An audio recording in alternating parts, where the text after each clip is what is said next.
जय हिंद दोस्तों, मैं हीरालाल महतो, आप देख रहे हैं हीरो लोकल यूट्यूब चैनल।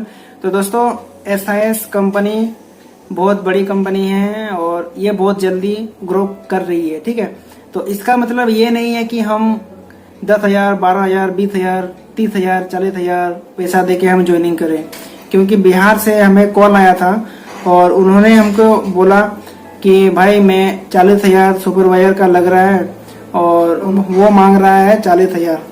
तो मैं ब्रांच का नाम नहीं बता सकता हूँ कौन सा ब्रांच का है, लेकिन वो हमें बोल रहा था। तो मैं बोला भाई तुम देखो, सुपरवाइजर में अगर 40,000 देगा ज्वाइनिंग करने के लिए, तो तुम इससे अच्छा है कि तुम अगर मान लेते तुम्हारा क्वालिफिकेशन अच्छा है, सब कुछ अच्छा है, तो आप 2-3 साल आप सिक्योरिटी गार्ड में काम करो और 2-3 साल सिक्योरिटी गार्ड करने के बाद आपका सुपरवाइजर में प्रमोशन हो जाएगा। अगर आप उस तरह का टैलेंट है आपके अंदर, तो आपके वो टैलेंट आप सुपरवाइजर बन सकते हैं। सुपरवाइजर एसआईएस सुपरवाइजर बनने के लिए कोई खास प्रोसेस नहीं है। आपके अंदर अगर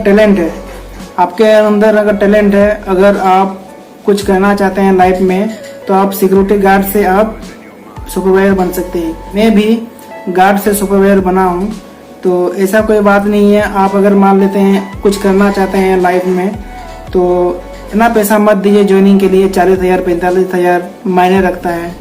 और ऐसा भी होगा कि मान लेते हैं 40,000, 45,000 देने के बाद अगर ट्रेनिंग वेनिंग सब कुछ हो गया, सुपरवाइजर में आपका अगर आईडी बन गया, ठीक है, तो सुपरवाइजर का आईडी बनने के साथ साथ आपका ड्यूटी नहीं मिलता है आपको। उसके लिए आपको कंपनी में जाना होता है। कंपनी में जाके आपको इंटरव्यू देना पड़ता है। वो इंटरव्यू अगर आप पास करते हैं तो आपको उस कंपनी का सुपरवाइजर बना दिया जाएगा, अन्यथा नहीं। क्यों? क्योंकि कंपनी, जिस कंपनी में आप जाएंगे सुपरवाइजर के लिए, उस कंपनी का जो एसएम रहता है, सिक्योरिटी जो मैनेजर रहता है, वो इंटरव्यू लेगा और वो ऐसा आदमी को नहीं रखेगा जो सिक्योरिटी के बारे में कुछ नॉलेज नहीं हो। तो इसीलिए आप अगर सुपरवाइजर बनना चाहते हैं तो अच्छी से पहले सिक्योरिटी के बारे में जानकारी लीजिए और सिक्योरिटी की क्या चीज़ है, सिक्योरिटी का क्या काम है, सिक्योरिटी को क्या क्या नॉलेज होना चाहिए, एक सुपरवाइजर का क्या काम होना चाहिए, ये चीज़ आपको आपके अंदर होना चाहिए। तभी आप अगर इंटरव्यू में थोड़ा सा हिचकिचाए तो फिर आपको सिलेक्शन नहीं किया जाएगा, क्योंकि सुपरवाइजर का जो पोस्ट है थोड़ा सा प्रोफेशनल होता है और गार्ड का इंटरव्यू कोई खास नहीं होता है। गार्ड का सिंपली इंटरव्यू होता है। तो इसीलिए अगर आप सुपरवाइजर के लिए अगर मान लेते हैं 40-45,000 दे रहे हैं, तो ये मायने रखता है 40-45,000। और आप 40-45,000 मत दीजिए ज्वाइनिंग करने के लिए। और मैं तो यही बोलूँगा कि आप ड्यूटी कीजिए। ड्यूटी अगर आप गार्ड में ड्यूटी कीजिए, गार्ड में ड्यूटी करते करते आपको प्रमोशन होगा। प्रमोशन अगर आप अच्छा काम कर रहे हैं तो आपका प्रमोशन होगा, और अगर आपका क्वालिफिकेशन अच्छा है तो प्रमोशन बहुत जल्दी हो जाएगा। उसके लिए आपको कोई टेंशन लेने की कोई बात नहीं है, ठीक है। लेकिन मैं ये बार बार कहना चाहूँगा कि आप कभी भी ज़्यादा पैसा देके एसआईएस में ज्वाइनिंग मत कीजिए।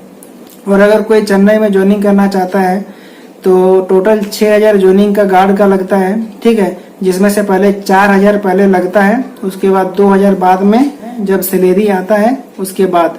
तो आप टेंशन मत लीजिए। एसआईएस में जॉब करने के लिए कोई टेंशन लेने वाली कोई बात नहीं है। आपको आराम से ड्यूटी होगा और ड्यूटी कीजिए। मैं भी झारखंड से चेन्नई में जॉब कर रहा हूँ।